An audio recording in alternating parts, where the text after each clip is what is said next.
Kalau dinobatkan dia kan jatuhnya kepada bahasa Betawi ya, tapi itu bahasa Wali, bahasa-bahasa Nusantara dulu ya. Gua itu gue. Ya, berarti orang-orang dulu itu masuk ke dalam dirinya yang gelap, ya sampai menuju perjalanan menuju Tuhan. Nah, itu Al-Kahfi itu ya.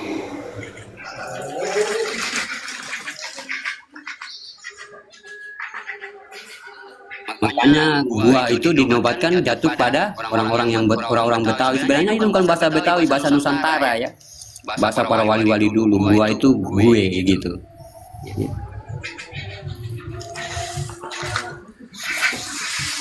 Seperti apa lagi? Seperti ngaji. Itu bahasa Nusantara, bahasa wali-wali. Yang ngaji itu bukan bahasa Arab dia.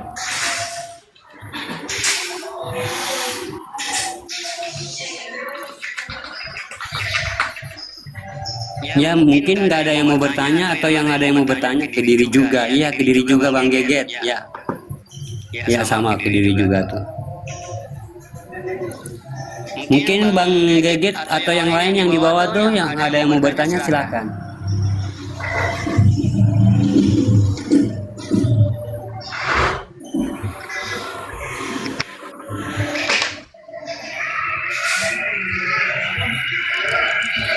Jadi mana daerah?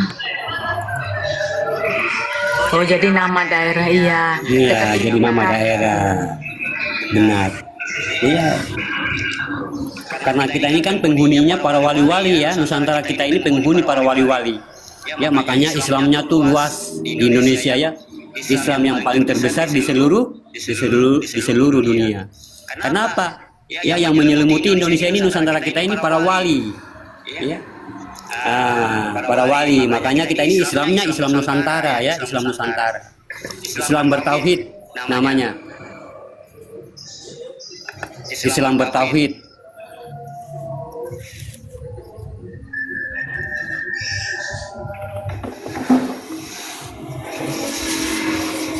Jadi kalau ada orang tua ngomong tuh ya, jangan kita menafikan dulu. Wah, ini ajaran orang tua, jangan dulu. Mereka tuh memang artinya orang tua dulu itu memang mereka sudah diajarkan oleh para wali-wali dulu.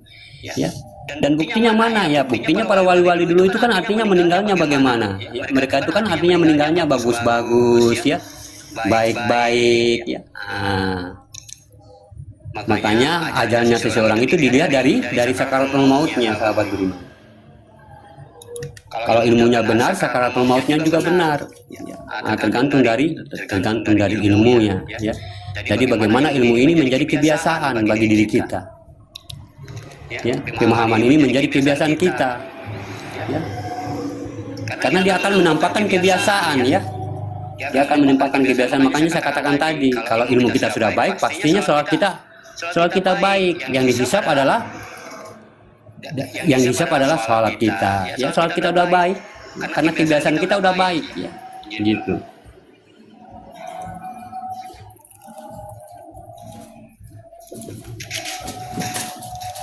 Nggak ada yang mau bertanya kan Evi, silakan.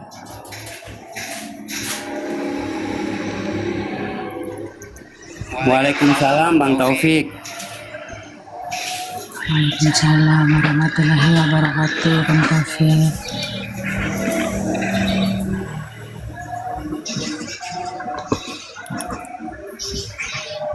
Jadi ini siapa yang turun ini Kang Evi? Bang Hari lagi terima telepon kali ini. Oh iya. Langsung putus kalau terima telepon. Bang Bena naik, Bang Bena. Kadang turun itu kadang dari sinyalnya, dari TikToknya. Kadang mereka hostnya dimarahin. Kadang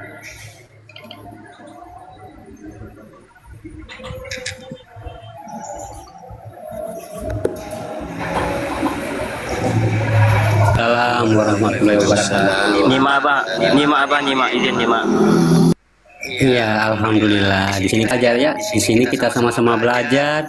Di sini kita tidak artinya tidak dituntut siapa yang pintar, siapa yang tidak pintar ya. Artinya di sini kita sama-sama belajar memahamkan ya, karena juga mungkin saya belum sampai pada pemahaman orang lain atau kayak gimana. Ini sama-sama kita belajar. Tidak ada yang dikatakan guru, ataupun murid di sini ya, sama-sama hambanya Allah yang ingin berjuang mengukuhkan ketauhidan, berjalan di hadapan Allah, itu aja.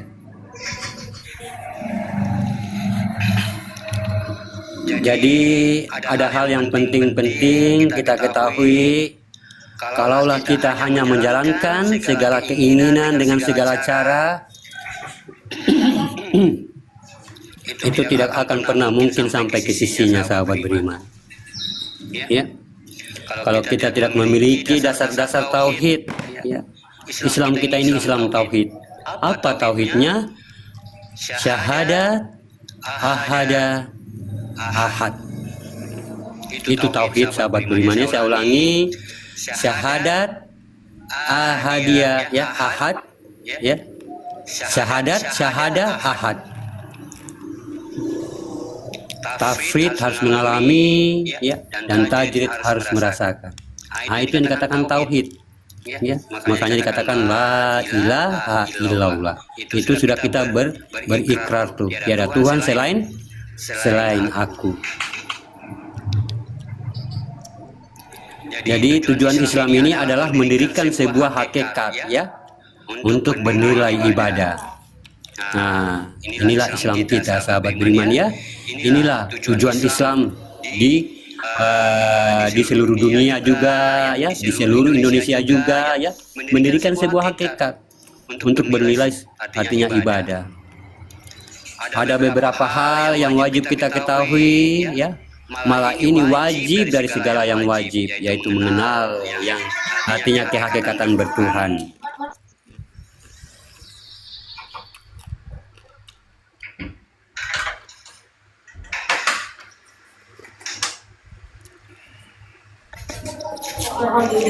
Mencapai titik Tuhan dan titik umat, menyempurnakan ketuhanan dan keumatan pada diri kita. Ini harus menjadi perhatian utama. Kenapa saya sampaikan demikian, sahabat beriman?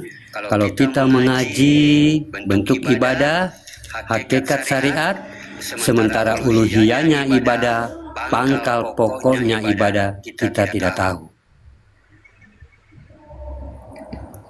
Apa pokok ibadah itu? Nyatalah sifat Tuhan dan sifat umat pada wujud diri yang satu. Kenapa dibilang wujud umat, wujud Tuhan pada diri yang satu? Ingat, sahabat beriman, ya, ingat sifat salbiyah. Ingat sifat salbiyah. Sifat salbiyah Tuhan yang 5 perkara, ya. Sifat salbiyah Tuhan ada 5 perkara. 5 perkara ini tidak diserahkan kepada hak keumatan.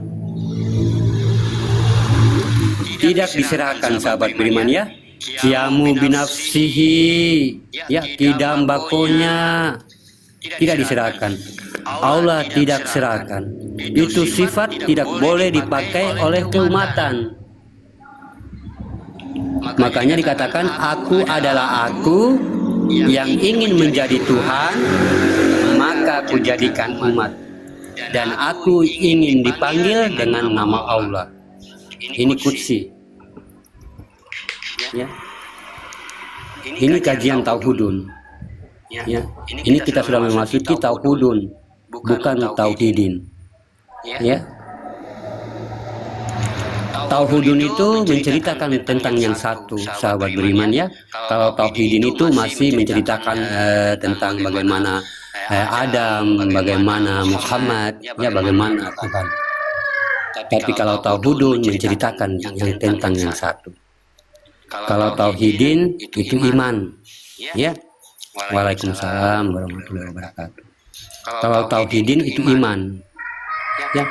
Iman ini harus berpisah umat dengan Tuhan, ya, itu iman, ya. Tuhan di sana, aku di sini, itu iman,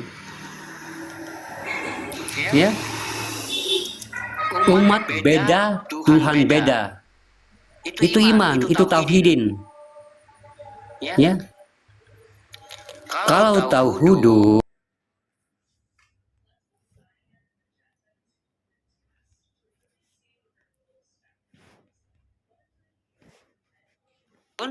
wa Muhammadun. Contohnya siapa Muhammadun? Muhammadun abduhu wa rasuluh. Ya. Kenapa dikatakan asyhadu anna Muhammad abduhu? Hu itu kan aku. Abduhu wa rasuluh. Hu itu aku. Muhammadun abduhu. Ya. Wa rasuluh, sesungguhnya Muhammad itu juga aku. Ya. Di sini harus memperjelas 3 perkara dalam masa tauhudun. Sekali lagi, yang belum pernah belajar tauhudun, ya, insya Allah kita di sini ngajinya pelan-pelan, nyimak baik-baik, karena ini tingkatnya sudah di atas iman. Ya, sudah di tingkat, artinya di atas iman. Kita nggak lagi pakai akal di sini. Kita sudah di tauhudun, duduknya di tauhudun atau dikatakan ilmu. Ya. Jangan nanti menilai kepada tauhudun, ya, dalam masa tauhidin ini akan rusak. Jangan nanti kita sudah memakai tauhudun, dalam masa tauhudun juga, tapi kita artinya menilai dengan syariat tauhidin, ini akan rusak, amalan akan sia-sia. Ini tauhudun artinya hanya satu. Ya, kajian itu hanya satu. Dan pernyataan Tuhan pada dirinya dengan sebutan Dia sendiri, itu satu. Contohnya ya, contohnya saya kasih contoh, kalau ada yang menyebut Allah, ya, kalau ada yang artinya tersebut Allah, tersebut Muhammad, bukanlah yang dimaksud di dalam iman. Ya, iman Muhammad bin Abdullah. Tapi kalau dalam tauhudun, Muhammad Kadim Azali, yaitu yang Rasulullah diikuti oleh ruhani. Nah, itu beda.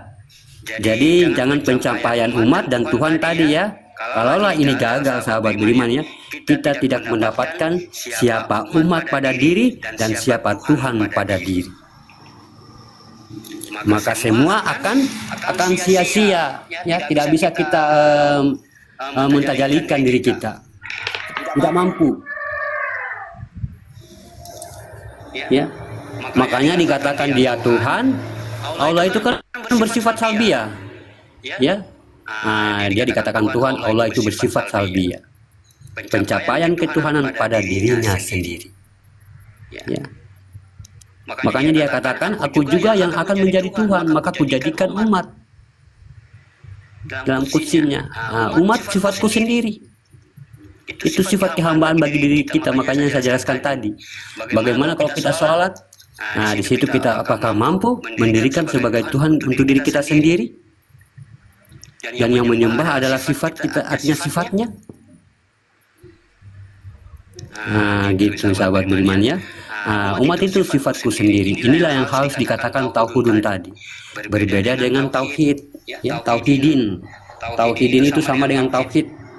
Ya. Tauhidin dengan hakikat yang berbentuk syariat.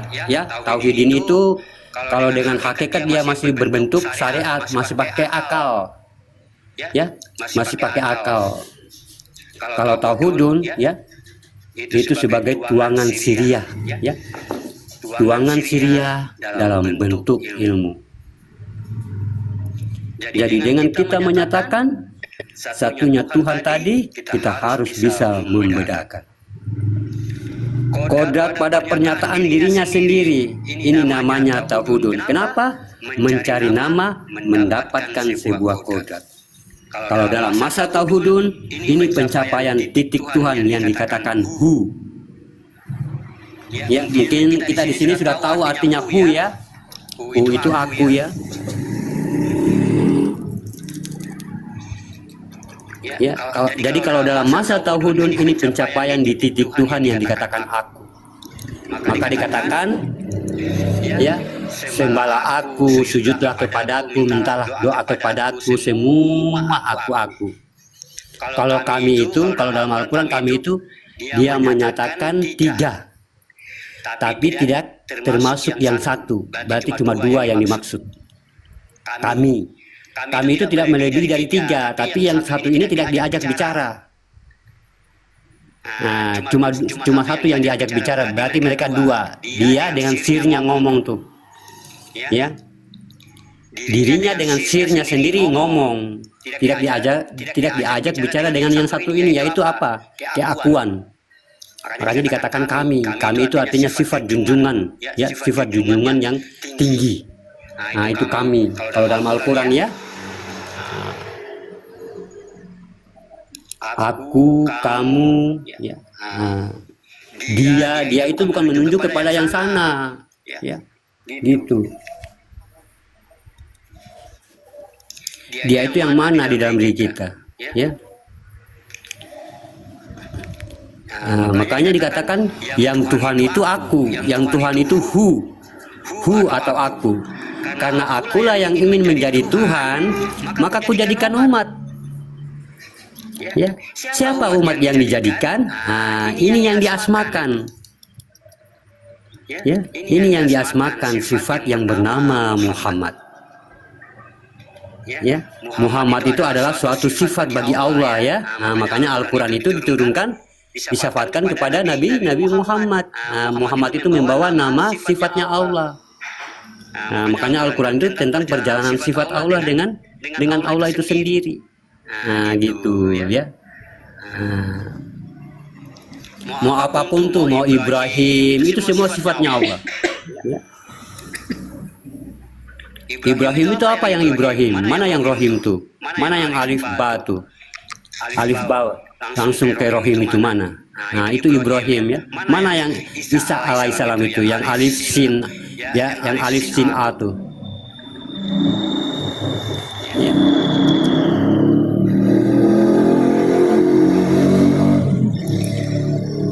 Jadi, nah, dijadikanlah umat. Jadi siapa umat yang dijadikan? Ini yang diasmakan sifat yang bernama Muhammad. Muhammad itu adalah suatu sifat bagi Allah, dinamakan batinnya Allah, disebut dengan Ahmad. Ya, Ahmad itu dari kepanjangan hijaiyahnya adalah Allah Muhammad. Ya. Nah, dengan demikian Ahmad ini batin, ya. Ahmad ini batin. Makanya kalau kita dalam Al-Quran itu kalau kita nyebut Ahmad, kalau kita baca Ahmad itu ada tersiratnya. Tersiratnya apa? Batin. Ya, itu Ahmad. Nah, jadi dengan demikian Allah adalah namaku dan Muhammad adalah wujud dari sifat batinku.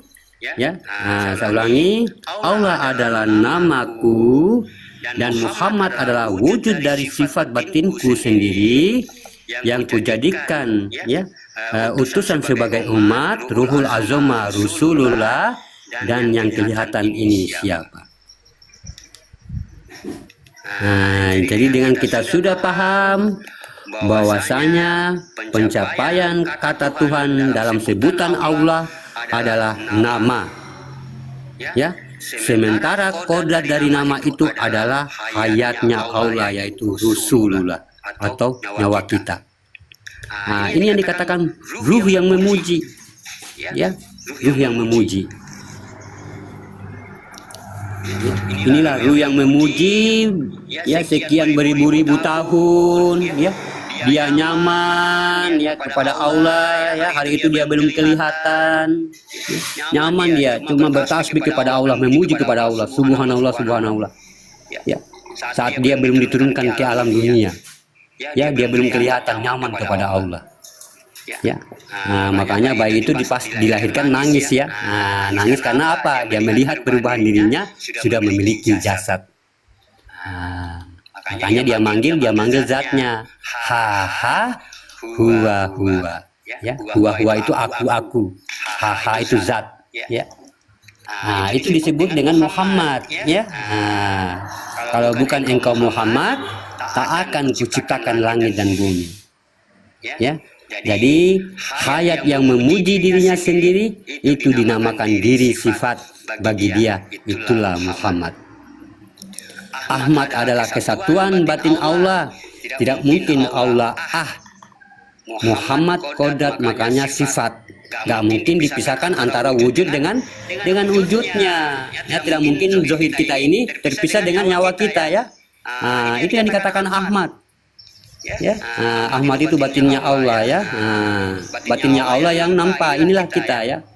Dan kita tidak boleh memilih antara salah satu ya. Tidak bisa memilih antara salah satu. Muhammad lain ya, Muhammad aja, Tuhan aja, nggak boleh ya. Kalau kita memilih keumatan pada Muhammad, ketuhanan pada Allah, terus Tuhanmu itu siapa? Kalau kamu memilih, kalau kita memilih di situ ya. Memang kalau keumatan pada Muhammad, ketuhanan pada Allah, terus Tuhanmu siapa? Apakah Tuhanmu yang selama ini kamu gambarkan ya? Apakah selama ini Tuhanmu yang kamu ciptakan sendiri dalam pikiranmu? Tuhan itu seperti sosok, Tuhan itu seperti angin, Tuhan itu laksana seperti sosok yang besar gitu, yang duduk di atas langit. Inilah praduga yang akan membinasakan, yang akan mensia-siakan amal ibadah tadi. Karena Tuhan sudah kita jadikan, artinya Tuhan itu kita jadikan artinya Tuhan itu kita adakan dengan ciptaan kita sendiri, dengan bayangan kita, dengan khayalan kita. Ya, kita adakan Tuhan dengan khayalan, kita adakan Tuhan dengan pikiran. Ini kebanyakan dalam sholat ini. Ya. Kebanyakan dalam sholat kayak gini sahabat beriman ya. Jangan sampai dalam sholat kita itu yang muncul kaligrafinya atau alif lam lam hanya. Ya, ini karena tidak ketahuan kita kepada Tuhan yang kita sembah dan siapa yang menyembah. Kalau kita nggak kenal Tuhan tuh, lalu siapa yang menjadi Tuhan di situ? Lalu siapa juga yang menjadi umat di situ?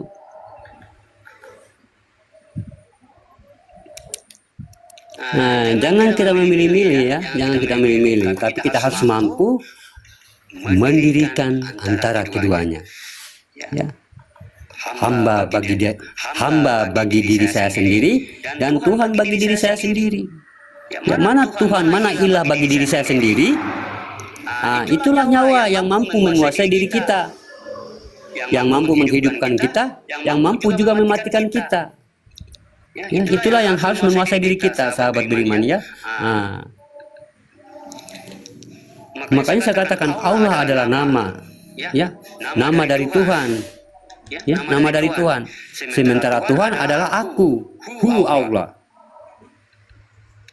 Jadi di sini kita artinya bisa membedakan ya, bisa membedakan antara aku dengan namaku dan wujudku. Ya, harus membedakan ya, jangan kita harus membedakan antara aku dengan namaku dan wujudku. Saya ulangi lagi, wujud adalah hayatku yang dikatakan Rasulullah Sayyidina Muhammad. Sesungguhnya dina keakuanku adalah Muhammad. Ini sama-sama tauhidun ya, sama-sama tauhidun, sama-sama sebuah batin sir yang dinamakan Ahmad yang dipuji. Ya, Muhammadun, Allahudun, Muhammadun, sama-sama hudun, ya. Sama-sama tahu hudun. Yang memuji adalah sifatnya sendiri kepada batin ayatnya Ahmad tadi. Disinilah Allah jatuh sebagai nama. Tuhan adalah keakuan. Ya, aku, keakuan. Ya, keakuan dirinya. Ya, makanya dikatakan hu itu keakuan dirinya. Ya.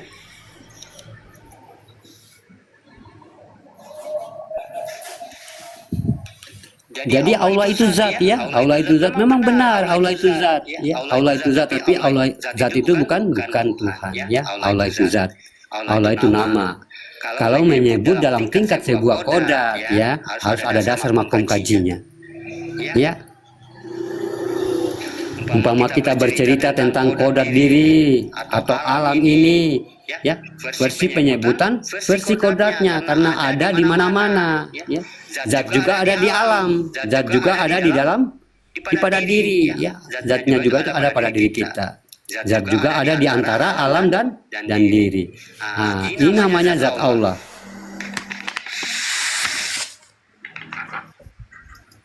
Tapi kadang-kadang pemahaman zat sifat ini sering membuat suatu pengamalan, ya, yang tak bisa diputuskan atau dikadimkan, ya. Dan di saat kita menjadikan sesuatu amalan, tidak bisa kita putuskan, ya, susah. Karena apa? Nah, karena kita meyakini zat itu Tuhan. Kalau pasangan zat itu sudah pasti sifat. Contoh, kita akan bawa kajian tentang makom diri, tentang zat dan sifat. Ya, Allah itu bersifat pada diri. Nah, itulah bukanlah kodrat. Sifat beda dengan sifatullah. Ya, tapi kalau sifatullah adalah satu wujud tersendiri, tidak sekutu. Nah, yang mana adalah suatu kehidupan dari sebuah zatnya Allah. Nah, dikatakan sebuah sifat setelah ada kodrat yang berwujud nur. Cahaya bagi Allah, inilah jasad kita. Cahaya bagi Allah adalah kehidupan atau sifat dari sebuah zat. Dan cahaya atau nur ini itu berasal dari zat itu sendiri. Ya, kalau kita berbicara zat dan sifat pada diri, maka zat akan bersifat kodrat. Ya, bersifat jasad. Ya, sementara kodrat sifat itu sendiri adalah nur bagi Allah, dan kodrat daripada zat adalah aras bagi Allah.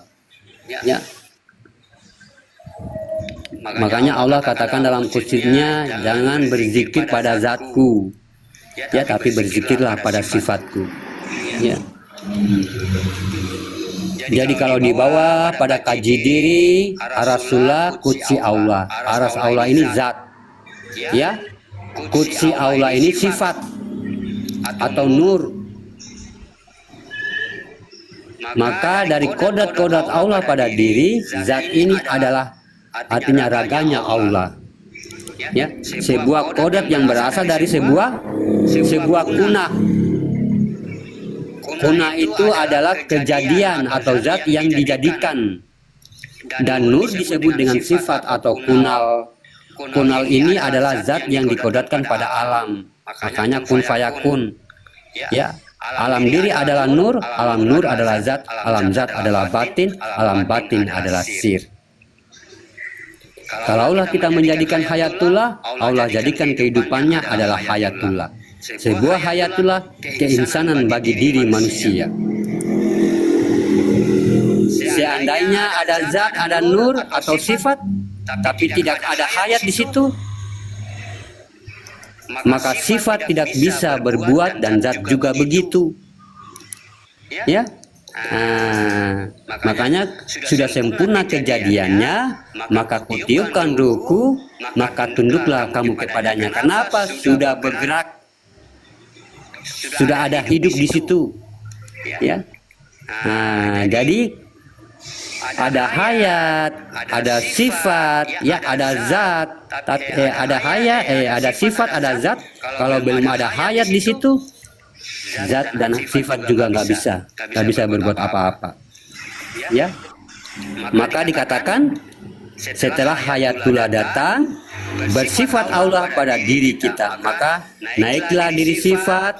Apa yang dikatakan diri sifat? Yaitu diri halus yang tidak zat, yang tidak nur. Nah, ini diri sifat. Apa sifat itu? Ya, kalau kita kaji diri, dia ada di dalam diri.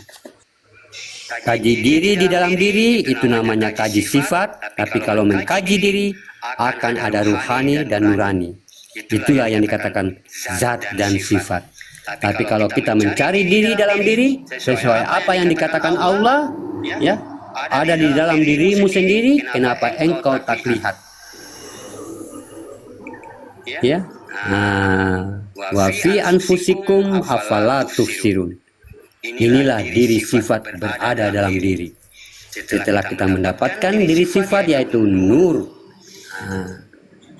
pada sifat kodrat Adam, maka kita akan mendapatkan diri zat pada ruhani kodrat daripada Muhammad. Maka belum menemukan diri, karena kita lagi disuruh wafi anfusikum, ya. Nah, tadi disuruh man arofa, ya, man arofa nafsahu faqad arofa rabbahu, tapi Allah suruh lagi wafi anfusikum, carilah sesungguhnya sebenar-benarnya diri itu. Nah, kalau kita sudah tahu sebenar-benarnya diri, sudah mencapai di sebenar-benarnya diri kita, kita akan menemukan yang kata hu atau aku, ya. Karena Allah perintah lagi wafi anfusikum afala tubsirun, ya. Nah, tadi wafi man arofa, ya, man arofa nafsahu faqad arofa rabbahu, ya, mencari diri di dalam diri. Ya, setelah kita mencari diri di dalam diri, Allah suruh lagi wafi anfusikum afala tubsirun, carilah lagi di dalam dirimu itu sampai kamu menemukan aku, ya, aku. Tadi ada, ada itu ada kata aku, ya. Jadi itu sahabat beriman, ya, pencapaian kita untuk bagaimana harus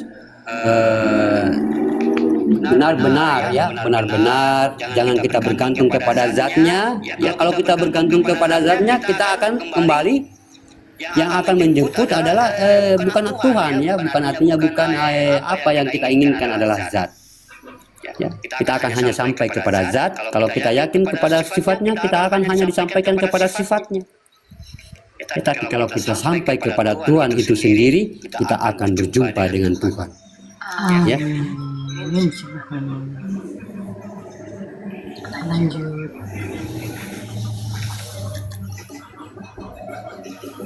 Ya, mungkin ada yang mau berkata, silakan. Ya, yang mau ada apa? Yang ada yang mau bertanya. Itu Bang Pena, silakan Bang Pena, kata-kata hari ini Bang Pena. Ini mas rendah. Subhanallah. Bang Topik. Bang Alam. Amat banyak, silakan.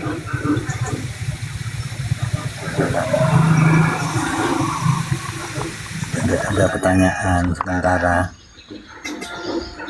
Alhamdulillah. Kata Bang Ahmad, nanti aja pertanyaannya di WA Bang hamba Allah. Kalau di sini dia Maluku. Ya, kan privasi Siap. ya, tentang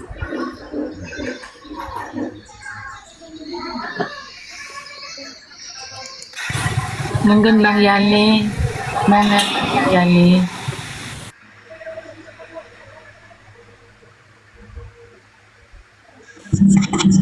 Saya juga mau bergabung.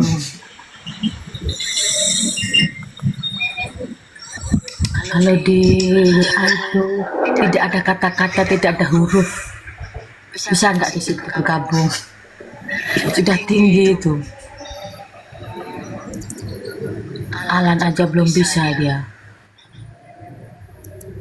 Nanti Bang Aska di DM aja. Kalau kita ada penyakit, ya, sahabat beriman, kalau kita ada penyakit, minta maaf kan Evi, ya. Silakan.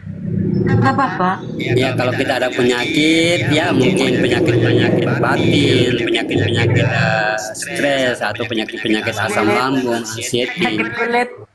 ya, GERD, ya, penyakit di dalam diri kita, ya. Nah, ini sangat manjur sahabat beriman, ya, kita kembali kepada Allah. Ya, ini sangat manjur, ya. Ini sangat dianjurkan dan sangat manjur nih. Ya. Nah, kita akan di situ menemukan kebahagiaan, kita akan menemukan keindahan, kebahagiaan, ketenangan sahabat beriman, ya. Amin Allah. Ya, makanya Allah tuh kadang-kadang menurunkan ujian kepada manusia, ya. Ya. Artinya sebenarnya bukan menurunkan, ya.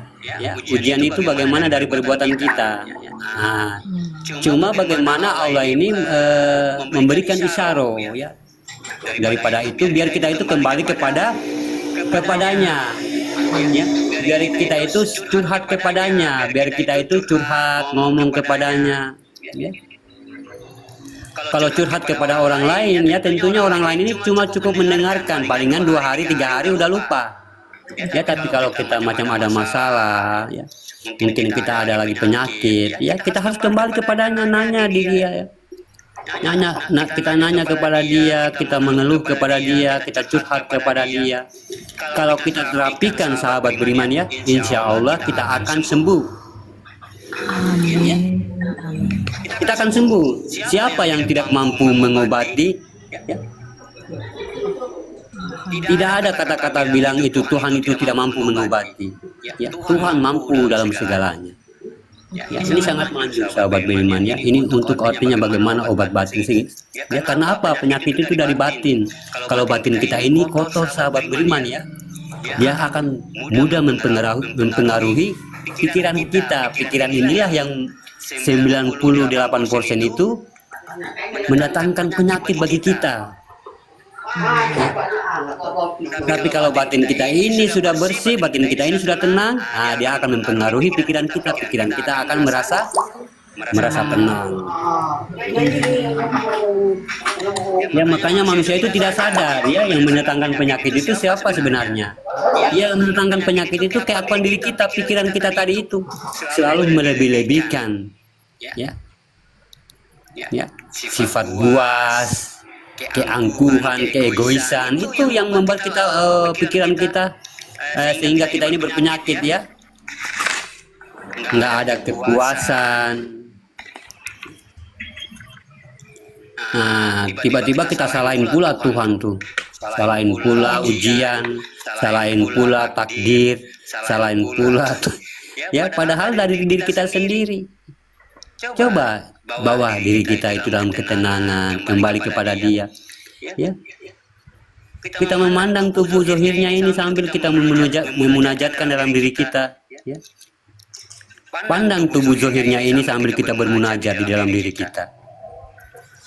Ngomong kepada Dia, ya Tuhan, saya ada masalah nih. Mungkin dengan dirimu bisa membantu saya karena Engkaulah Maha yang Maha bisa, yang Maha tahu, yang Maha segalanya perkasa.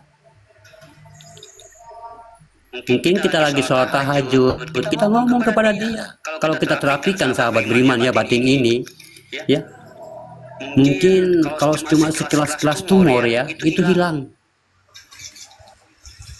Sembuh ya, cepat sembuh ya. Kalau cuma sekelas tumor, kanker itu hilang. Amin. Ya, apa yang tidak bisa Allah sembuhkan? Apa yang tidak bisa? Makanya dikatakan terapi, ya terapi. Nah, Kalau cinta, apalagi cinta, ditemukan, tenang aja. ya, apalagi dikatakan terapi ya. Nah, di zaman dulu itu kan artinya di zaman Nabi itu kan cuma pakai terapi doang. Terapi itu masuk ke dalam diri. Terapinya tuh orang tua dulu tuh masuk ke dalam diri mereka, ya, membawa ketenangan ya. Nah, kalau ketenangan batin kita ini sudah mantap sahabat beriman ya, dia akan mempengaruhi apa yang ada di pikiran kita. Dia akan menjernihkan pikiran kita sehingga hadas-hadas yang ada dalam diri kita, maupun itu batin maupun itu zahir, ya, akan hilang dengan sendirinya. Ya. Nah, kalau sudah hilang ya siapa lagi yang mampu menurunkan penyakit itu? Makanya orang itu kadang-kadang bagaimana ya? Sebenarnya penawar penyakit itu ya dari diri kita sendiri. Ya, makanya di Arab sana itu kalau masuk di rumah sakit ya, itu kalau kita nengok ya sunyi sekali, kadang-kadang nggak ada pasien. Karena apa? Mereka itu kalau cuma sakit kepala, demam ya, mereka itu masih bertafakur di dalam ya, masih berdoa, menterapikan diri mereka dengan Tuhan ya, beruzlah dia mereka ya. Nah, kalau memang sudah tidak mampu ya, nah, baru mereka itu ke rumah sakit karena memang Allah itu ada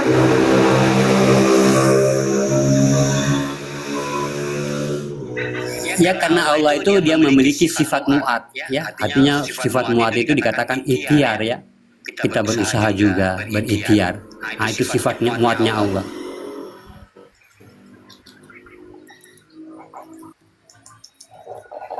Sifat muatnya Allah itu macam kita lagi tidak ada kerjaan, ya kita usaha. Itu sifat muatnya Allah. Usaha, berdagang ke, mau jadi nelayan ke, itu sifat muatnya Allah. Ya. Jangan ngerumpi aja ya nggak dapet duit. Masya Allah. Iya sahabat beriman ya. Makanya kata-kata yang artinya kata-kata jahiliyah yang tidak bisa dipakai oleh Nabi Muhammad, yang tidak bisa dipakai oleh umat Nabi Muhammad. Nah, kata-kata jahiliyah seperti nggak apa-apalah, mungkin takdir saya itu udah miskin. Nah gitu. Ya. Saya memang nggak cocok kayak gitu, saya nggak cocok jadi orang kaya. Nah ini kata-kata jahiliyah yang tidak bisa dipakai ya. Nah sebenarnya manusia itu unik. Ya katanya Nabi ya, artinya katanya di zaman Nabi ya, umat Nabi Muhammad itu unik-unik ya. Dia bisa mengetahui apa yang ada di dalam dirinya, dia bisa menyembuhkan apa penyakit yang ada dalam dirinya. Makanya kita itu sebenarnya memiliki mujizat ya.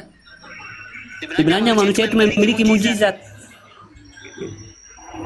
memiliki mujizat yang sangat luar biasa ya, karena mujizat itu karena lentera yang ada di dalam diri kita itu sahabat beriman ya, yang memancarkan cahaya tadi, lentera di dalam diri kita ini ya, sehingga artinya makin lama makin tertutup dengan keakuan diri kita, karena kita membawa kehidupan kita selama ini mungkin dalam kehidupan makhluk ya, kehidupan makhluk ya, kehidupan keakuan diri ya. Nah, sehingga kita bergantung kepada alam, bukan bergantung kepada Allah ya, bergantung kepada alam. Coba tumbuhkan keyakinan di dalam diri kita dengan yang hakiki, tumbuhkan ya. Jangan kita merasa pokoknya yakin, sebenar-benarnya yakin, jangan kita ada sifat was-was dan ragu-ragu. Ya insya Allah akan terjadi. Insya Allah akan terjadi apa yang kita mau munajatkan di dalam diri kita. Ya. Dan sekarang banyak ya, banyak sekarang yang memakai ilmu itu ya, banyak yang memakai ilmu bermunajat di dalam dirinya, artinya mereka itu menterapikan diri mereka itu rasa ini mampu menguasai mereka.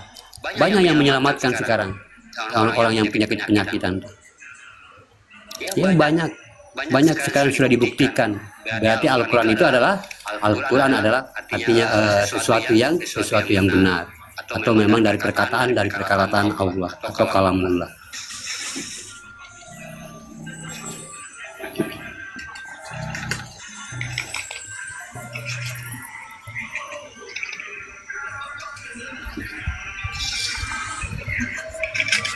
Ya, jadi ada juga yang mengatakan, lalu kenapa Tuhan kita itu ingin dipanggil dengan nama Allah? Ya. Nah, Tuhan itu ingin dipanggil dengan nama Allah. Tuhan itu sengaja memberikan namanya Allah biar kita itu mudah, ya, mudah untuk artinya mudah untuk berjalan di hadapannya, mudah untuk berjumpa dengan dirinya. Ya, makanya makanya Tuhan ini dia menamakan dirinya Allah. Karena dengan manusia mengkaji alif lam lam ha ini akan mudah berjumpa dengan dirinya. Ya. Makanya awaludin marifatullah ya. Awalnya agama itu karena adanya alif lam lam ha atau adanya Allah. Ya. Kalau sudah kita menemukan Allah ini asma ya. Nah, kita akan menemukan wujud di situ. Makanya Allah ini sudah gaib atau tenggelam ya, gaib. Makanya dikatakan Allah gaib ya. Nah, jadi tentulah memiliki alasan yang lebih tepat dan sempurna ya. Nah, dikatakan tepat dan sempurna ini begitu juga kita beribadah kepada Tuhan dengan sebutan nama Allah. Maka kita akan mendapatkan kesempurnaan apabila kita ini memperkenalkan, mengenali dan memahami ada apa rahasia di balik nama Allah. Yang hijaiyahnya alif lam ha. Ya, alif itu apa? Lam pertama apa? Lam kedua apa? Ha itu apa? Ya, kalau kita ambil dari huruf awal A, ya, dan kita ambil huruf akhir dari H, dibaca ah. Ah ini kodratnya zat. Ya, makanya dikatakan Allah itu zat. Ya, nah gitu. Sehingga sempurnalah Tuhan, ya, Tuhan bernama Allah sebagai hayat awal dari segala yang dijadikan, dan segala yang terjadi di dalam penciptaan berasal dari sebuah nama. Kalau tingkat pengenalan kita terhadap asma Allah hanya sebatas sebutan, ini adalah etikanya, ya, ini etikanya mendewakan, mengagungkan namanya, menjunjung namanya, ya, tapi memuja tanpa alasan, ya, memuja tapi tanpa alasan, tanpa kebenaran, karena hanya cuma sebatas nama. Nah, itu namanya mendewakan sebuah nama, ya. Tetapi kita ini kan menghambakan diri, sahabat beriman, ya, bukan mendewakan. Tetapi di dalam menghambakan diri kepada Tuhan dengan sebutan Allah, tentu kita harus tahu, ya, nilai yang tak terhingga dengan sebutan nama Allah ini. Wajib kita memahami sehingga benar-benar sosok Tuhan yang menamakan dirinya Allah sudah pantas dari Dia asal usul semua terjadi. Tentu ada dasar-dasar pilihan bagi Allah, ya. Tuhan ingin berasmakan Allah. Nah, inilah yang menjadi pokok pencarian tadi, sahabat beriman. Tingkat pengenalan seperti ini disebut awaludin ma'rifatullah. Awal dari agama atau sebelum agama itu kita lakukan, kita harus bermarifat dulu lebih awal dengan mengenal. Makanya syahadat diawalkan, ya. Syahadat itu pertama, ya, untuk kita mengenal. Nah, kalau sudah mengenal baru turun di nomor 2 tuh, yaitu sholat. Jangan pula sholat tanpa Tuhan. Masya Allah, ya. Nah,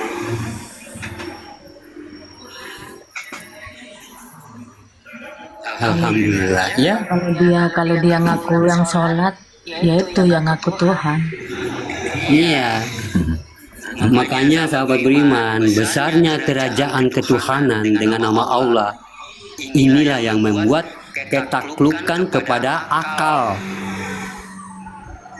kepada iman dan ilmu, dengan dasar memahami pengenalan terhadap hakikat daripada nama Allah ini, yang menjadi junjungan dari hati yang lebih dalam. Makanya nama Allah ini dari hijaiyahnya alif lam lam ha. Ini sudah melibatkan makom juz amma. Tidak tahu kan juz amma? Ya, ini sudah melibatkan makom juz amma yang kita kenal dengan hijaiyahnya. Ya, dari sebanyak itu hijaiyahnya, ya, hanya Tuhan mengambil 3 huruf. Ya, padahal hijaiyah itu banyak, ya, alif, bata, ya, semua sampai seterusnya. Tapi kenapa Allah hanya mengambil 3 huruf? Pertama adalah alif berkodrat lam dan berkodrat ha, ya. Kenapa Allah menjadikan dan memilih asma alif lam lam ha menjadi sebutan Allah?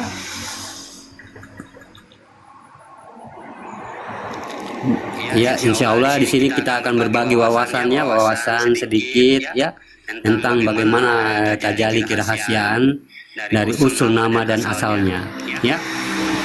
Di sini saya cuma memahamkan, ya, sahabat beriman, kalau kita mau berjalan untuk berjumpa dengan itu, dengan Allah, ya, kita masing-masing, ya. Saya hanya diberikan perantara bagaimana hanya untuk menyampaikan, ya.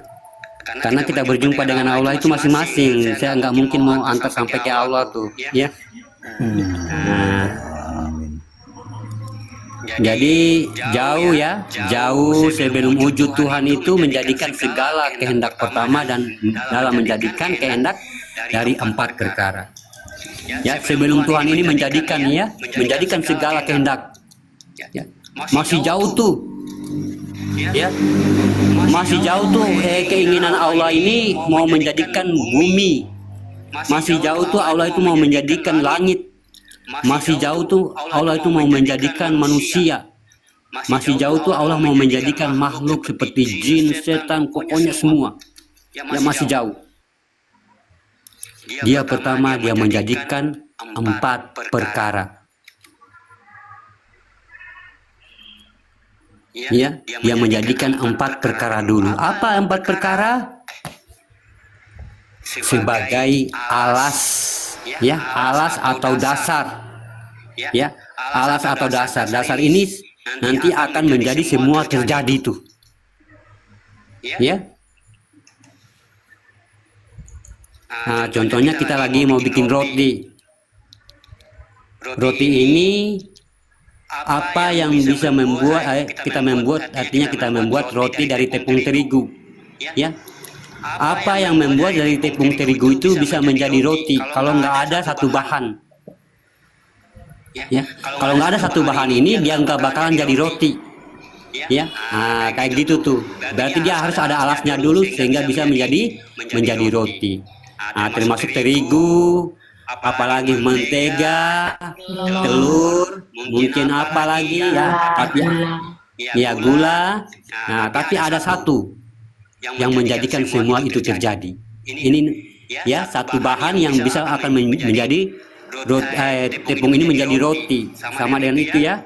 Nah, jadi itu yaitu ada 4 yang akan bertajali dari sifat demi sifat sampai menuju asma Allah. Ini dikatakan tajali atau berproses. Ya, makanya Allah itu tidak menciptakan. Ya, kalau menciptakan itu kata-kata amalia. Ya, tapi Allah menjadikan dengan kun fayakun. Ya. Bukan made in Cina, bukan made in Indonesia, kayak manusia Tuhan tuh. Ya. Jadi segala penciptaan ya. Jadi segala penciptaan ya yang dijadikan dan yang terjadi Allah sudah himpun dari sebuah nama tadi. Ingat ya. Nah, kita mulai dari awal, dari 4 perkara awal ya. Nah, kenapa 4 perkara awal? Karena itu adalah dasar. Ya, dasar yang diambil sebagai artinya alas atau yang utama. Pertama dikatakan dengan sir. Ya. Sir. Artinya rahasia. Nah, ini adalah kodrat yang pertama. Ya. Kodrat yang pertama, kodrat itu yang artinya kodrat, kalau saya ngomong kodrat ya, kalau saya berbicara tentang kodrat atau saya mengatakan kodrat itu terdahulu dari sebelumnya memang sudah ada. Ya, kodrat ini atau dikatakan macam kita lahir ya, kita lahir itu sudah ada kodrat, artinya kodrat itu memang sudah dibawa dari lahir. Apa yang dibawa dari lahir? Jasad itu kodrat, nyawa itu kodrat ya. Batin itu kodrat dari sononya sudah ada ya, dari dijadikan itu memang sudah ada. Nah, itu yang dikatakan kodrat ya. Jadi pertama dikatakan dengan sir, maknanya itu rahasia. Ini adalah kodrat yang pertama ya. Yang kedua dinamakan wujud ya. Wujud itu ada, artinya ya wujud itu ada. Contohnya kayak macam seperti angin ya. Angin saya contohkan ini ya, contoh. Angin itu wujud. Tidak kelihatan tapi dirasa. Nah ya, nggak kelihatan tapi dia meniup. Kalau dia meniup tubuh kita ini kita rasa. Kalau dia meniup daun, dia akan goyang. Itu wujud. Ya, saya kiaskan seperti angin ya. Bukan berarti wujud itu angin ya. Itu wujud. Nah, jadi ini awal ya, ini awal. Tadi yang pertama, nah ini yang awal. Ketiga ada namanya batin. Ya, batin itu adalah suatu kekuatan, pentajalian asal. Ya, kalau sir tadi tajali usul. Ya, kalau yang batin ini tajalian asal, pentajalian asal. Pentajalian itu proses. Ya, kalau sir tadi prosesnya usul. Ya, kalau batin prosesnya asal. Ya, nah yang keempat disebut dengan kodrat. Kodrat itu berarti sudah memang ditetapkan dari sananya. Nah, itu kodrat ya. Nah, inilah yang akan menjadi tajalli zohir. Nah, inilah yang akan menjadi artinya yang akan berproses menjadi zohir kita. Ini adalah alas, ya. Wujud, sir, batin, kodrat. Ini yang menjadi manusia. Tanpa empat ini, sahabat beriman ya, tidak mungkin semua itu akan ada. Tanpa empat ini, tidak mungkin alam semesta ini ada. Ya, makanya alam semesta ini karena ada empat ini. Dari empat pertama, usul asal dari kejadian asmanya atau namanya tadi alif, lam, ha. Itu semua diambil dari namanya itu wujud, sir, batin, kodrat itu semua diambil dari namanya alif, lam, ha tadi sebagai alas. Makanya dinamakan Allah zohir ini, ya, karena zohir ini asma atau dikatakan alif, lam, ha itu nama. Makanya Allah mentajalikan sifat wujud awal waktu itu belum sama sekali dia bernama. Ya, kita sebut nama itu dengan sebuah wujud. Dikala itu wujud berkehendak pada dirinya, menjadikan landasan dari yang empat itu. Diambilnya satu, pertama batin, namanya batin awal atau dikatakan dengan batin fa. Makanya kalau kita membaca Al-Quran, kalau kita menemukan kata fa, itu batin. Ya, batin yang tidak terlihat. Kalau ba atau bi, batin kodratnya pada manusia atau nyawa bagi kita. Ya, kalau ba. Kalau fa ini artinya batinnya Allah ya, yang tidak dilihat. Nah, kalau bi itu ba, batin kita, nyawa bagi Allah, atau dikatakan hayat bagi Allah. Jadi apa yang diambil pertama yaitu batin fa setelah wujud tadi, ya. Batin fa ini batin rahasia ya, fa batin rahasia. Itu ada empat. Yang pertama disebut dengan batin nafas. Nafas bisa dilihat enggak? Nafas nggak bisa dilihat. Itu batin, ya. Bukan nyawa ya, bukan nyawa. Ya, tapi nafas. Bukan nyawa. Nafas dengan nyawa itu beda. Ya. Kedua, jadi nyawa itu bukan nafas ya. Nafas itu sebuah kodrat ya. Nafas itu sebuah kodrat, nafs ya, yaitu yang dikatakan sesungguhnya. Yang kedua batin tanafas. Ya, tanafas. Yang ketiga batin nufus. Ini nggak kelihatan semua nih. Ya. Yang keempat batin anfas. Ya. Kenapa orang bisa tahu nafas, bisa tahu nufus, bisa tahu anfas? Semua kita sudah rasakan. Rasa tapi tidak kelihatan seperti nafas. Apalagi anfas, ya, memandang sampai ke hati. Ya, itu anfas. Nufus,